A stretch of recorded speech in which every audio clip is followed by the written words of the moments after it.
Alors, comment déléguer à un assistant? C'est de ça dont je vais vous parler aujourd'hui basé sur mon expérience personnelle. Déjà, si vous vous posez la question de pourquoi déléguer, j'ai fait une vidéo sur le sujet, c'est par ici. Aujourd'hui, on va traiter le comment. Donc, première chose, commencez par des choses simples. C'est comme tout, avant de savoir courir, il faut apprendre à marcher. Et il faut bien comprendre que quand vous n'obtenez pas le résultat attendu de la part d'un collaborateur, c'est de votre faute. Vous n'avez pas sélectionné la bonne personne ou alors vous n'avez pas donné toutes les informations nécessaires ou alors vous n'avez pas clairement exprimé, expliqué ce que vous attendiez de sa part.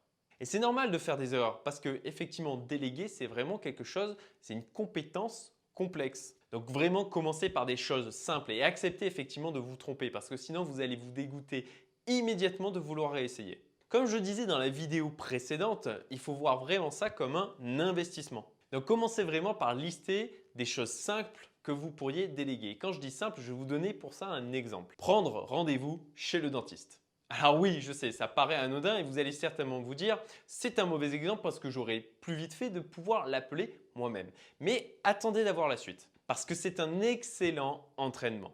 Parce que même avec quelque chose d'aussi simple, il va falloir définir précisément les informations à transmettre à votre assistant et aussi le résultat que vous attendez. Les coordonnées du dentiste, pour quelles raisons vous voulez prendre rendez-vous, dans quel délai, quelles sont vos propres disponibilités, que faire si le dentiste n'a pas de disponibilité dans les délais attendus, demander quelles sont les dispositions à prendre avant le rendez-vous, quels sont les moyens de paiement, les dispositions à prendre après le rendez-vous, etc. Et quand vous l'aurez fait une fois, vous aurez un processus qui sera établi. Vous pourrez capitaliser sur celui-ci et potentiellement le faire évoluer si le résultat attendu n'est pas celui que vous escomptiez. Vous voyez en fait qu'avec même un exemple extrêmement simple comme celui-ci, il va y avoir des informations qu'il va falloir que vous prépariez, il va falloir que vous réfléchissiez à votre demande de manière à ce que la personne à laquelle vous allez déléguer cette tâche puisse la faire correctement.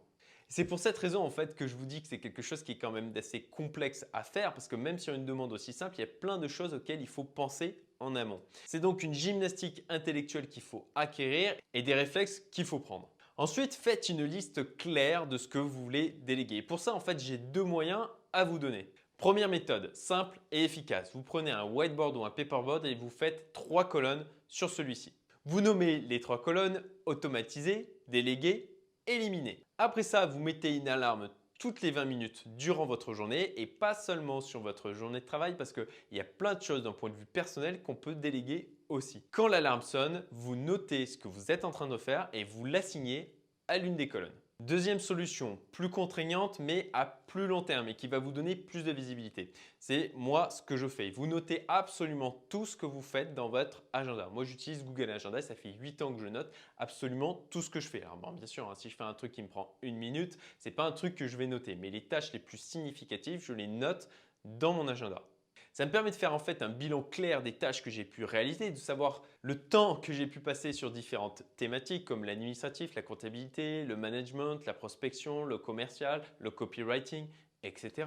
Et d'identifier celles qui sont les plus simples et aussi les plus chronophages. Une fois que vous avez listé toutes les tâches que vous voulez déléguer, il va falloir donner toutes les informations nécessaires à votre assistant. Comme je disais au début de cette vidéo, il va falloir anticiper ce dont votre assistant va avoir besoin comme information afin de traiter correctement votre requête. Et surtout, l'encourager à venir vous solliciter quand il n'a pas la possibilité, et ça c'est extrêmement important, quand il n'a pas la possibilité de trouver l'information par lui-même. Et attention sur ce point, il faut bien garder en tête que vous devez gagner du temps. Donc il ne faut pas rentrer en fin de compte dans un principe de micromanagement où on va venir vous solliciter en permanence pour pouvoir récupérer des informations complémentaires. C'est un truc que vous ne devez pas accepter et que vous devez gérer vraiment correctement.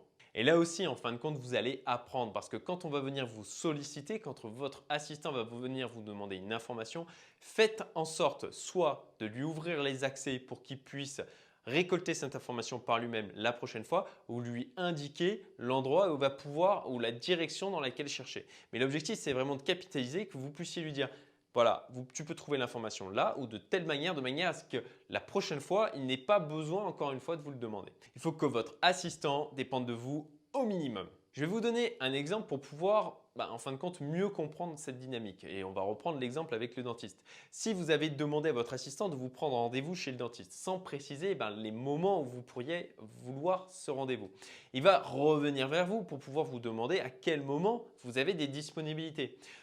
Là, ce que vous pouvez faire, c'est tout simplement lui ouvrir l'accès à votre agenda. Alors, bien sûr, ça nécessite d'avoir un agenda et de le mettre à jour régulièrement, de manière à ce que la prochaine fois, il n'ait pas la nécessité de venir vers vous, il puisse regarder directement votre agenda pour pouvoir poser le rendez-vous en fonction de vos disponibilités. Si tu es encore là, c'est que tu apprécies cette vidéo. Donc pour me remercier, partage-la et si tu veux être tenu au courant des prochaines, abonne-toi. Merci. Maintenant, passons aux différentes demandes que vous allez pouvoir formuler et à une erreur que vous devez absolument éviter.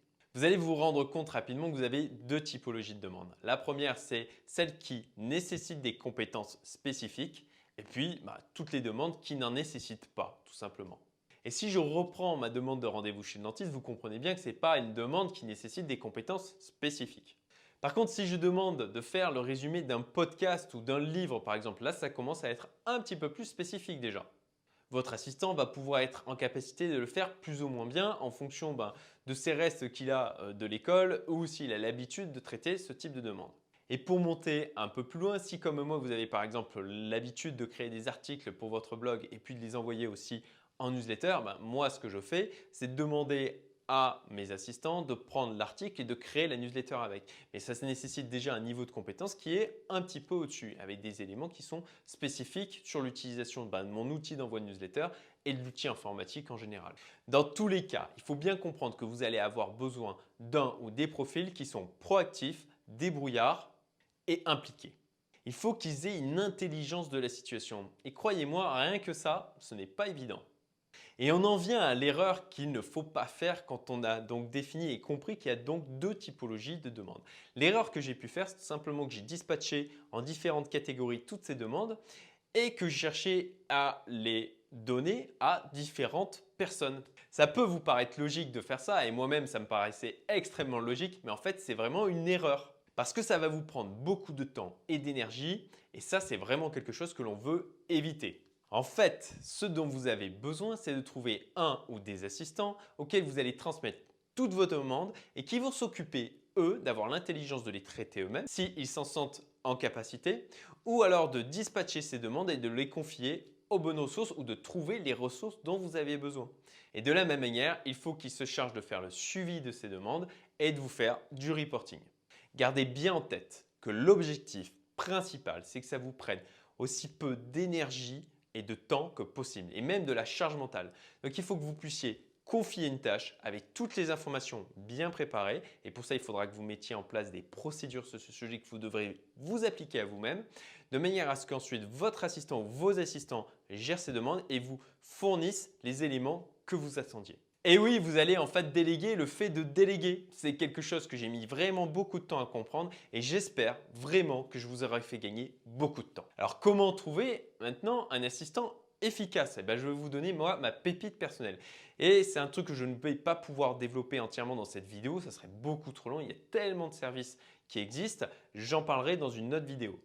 Alors c'est clairement une partie compliquée, vous vous en doutez. Et aujourd'hui, ce qu'il faut bien comprendre, c'est quelque chose que peu de gens savent, c'est que vous n'êtes absolument pas obligé d'avoir un assistant qui soit présent physiquement. Vous avez en fait des tas de moyens à votre disposition pour trouver des assistants virtuels, que ce soit du Upwork, du Fiverr, du freelancer.com, etc. Ce que je vous conseille, moi, c'est d'avoir plusieurs solutions et assistants parce que tout simplement, vous ne serez pas dépendant d'une seule solution, d'un seul service, d'un seul assistant et ça va vous permettre tout simplement d'être plus antifragile en fin de compte. Là-dessus, je vous renvoie sur la vidéo sur le sujet. Pour ma part, j'ai mis en place deux solutions. La première, c'est une assistante qui est présente physiquement. Et la deuxième solution, c'est ma pépite personnelle, theassistant.com. Mon assistante présente physiquement, en fait, s'occupe de toutes les tâches qui nécessitent effectivement une présence physique. Donc, ça va être de scanner tous mes papiers de frais et de faire les tableaux de remboursement associés, relever et trier le courrier, renvoyer les colis, faire des commandes en ligne et les réceptionner, etc. Et donc le deuxième service, theassistant.com, c'est un service d'assistant virtuel en ligne où toutes vos demandes sont en fin de compte centralisées. C'est par ce biais d'ailleurs que j'ai trouvé celle qui fait le montage de mes vidéos, Sahar, je te salue. Toutes les demandes sont en fait gérées par un chef de projet qui vous est dédié, qui est associé en fin de compte à votre personne et qui va ensuite s'occuper de tout dispatcher au sein de l'équipe de The Assistant en fonction des compétences qui nous sont nécessaires à avoir. Et très franchement, je suis devenu assez accro parce que c'est vraiment génial. Et d'ailleurs, prochainement, je vais interviewer l'un des fondateurs. Donc comme je vous le disais, il y a des tas de solutions qui existent pour trouver des assistants virtuels. Et c'est vraiment en fin de compte un sujet à développer à part entière pour trouver des assistants virtuels qui soient des superstars. Et pour ça, je vais le traiter dans une vidéo à part entière. Donc abonne-toi. Et enfin, une petite histoire dans la thématique de la vidéo aujourd'hui, une embauche de rêve.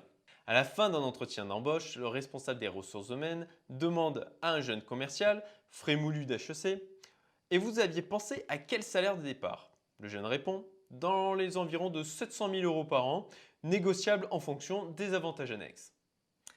Bien, dit le responsable RH, que diriez-vous alors d'un contrat avec 8 semaines de congés payés, 14 jours fériés en sus dans l'année, frais médicaux et dentaires pris en charge par la compagnie, fonds de retraite vous donnant à 50 ans une retraite équivalente à 85% de votre salaire de l'époque, plus une voiture de fonction de type Audi A7 changée tous les 2 ans. Le jeune homme se dresse sur son siège totalement ébahi et il dit « Waouh, vous êtes sérieux ?»